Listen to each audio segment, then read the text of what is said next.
Hello friends, welcome to my channel. Today is the day one for our Wireshark series videos. Now we are going to start a new series specifically on Wireshark, and this is very awaited. I was asking question from lot of my viewers, and they were asking for, and they were actually emailing me that I need Wireshark video, I need Wireshark video. So I thought like let's create a series for Wireshark, and we will be covering all the trace files, how, and we'll try to understand how that particular protocol works. For an example, how DHCP works, what are the information that we see in DHCP Wireshark capture, how TCP works, what are the information that we are going to see. So we'll understand the protocol, and we'll also understand how we can do a filter in the Wireshark. So how can we filter, how can we find some information inside Wireshark. So this series will be one of the best series for troubleshooting purpose. So I would recommend you guys to watch this series till the end, because that basically gives you a real world problem solving situations that you guys will be handling it. Okay, and in this video I'm just going to cover what is Wireshark, how exactly it works, and why we need them, right? So also for this particular video, please watch till the end, and also I'll request you please subscribe and click the bell icon so that you never miss any video from me. So guys, this is what we are going to, and in the next video I'll be explaining you, or I'll be telling you what are the things, what are the topics that I am going to cover in this series.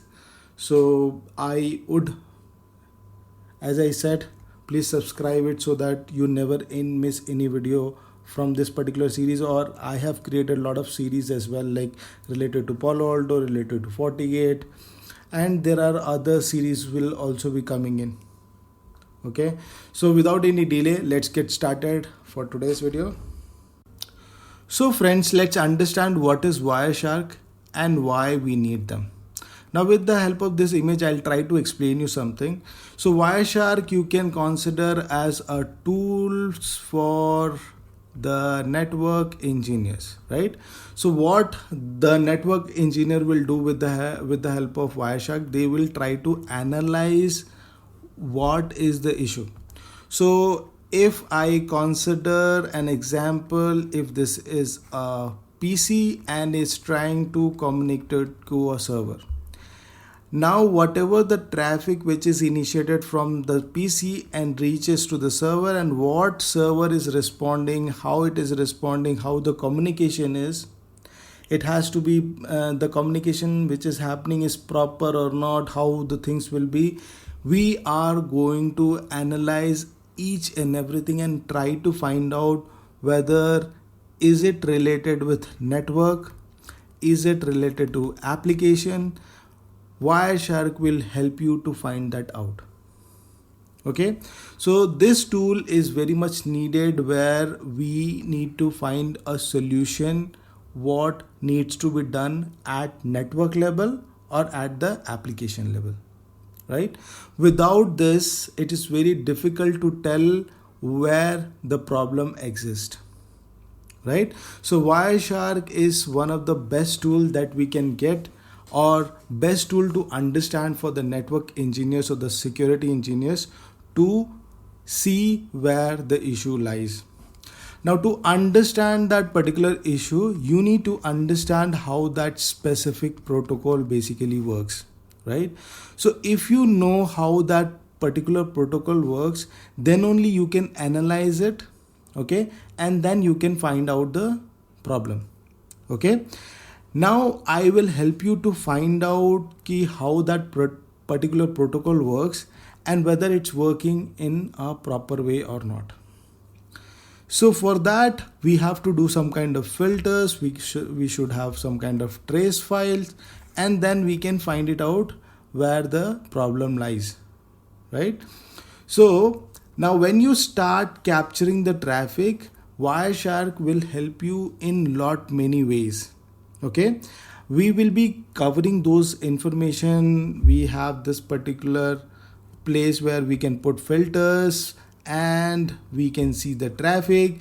And if you want to look at the whole message, right, the whole message at layer 2, layer 3, layer 4, it basically gives you a whole idea about the whole traffic.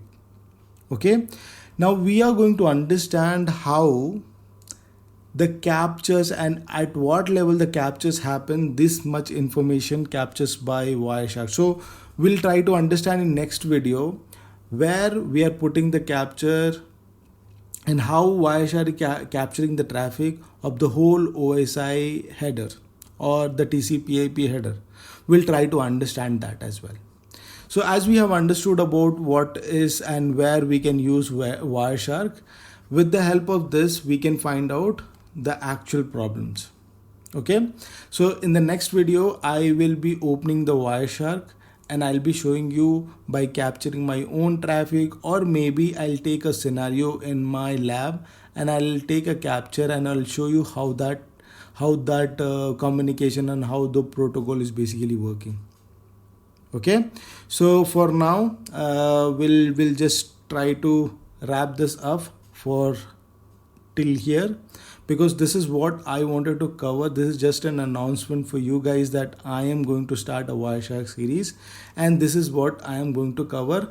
The course details I'll be covering it, or I'll be telling you in the next video. So I would urge you or recommend you to please subscribe.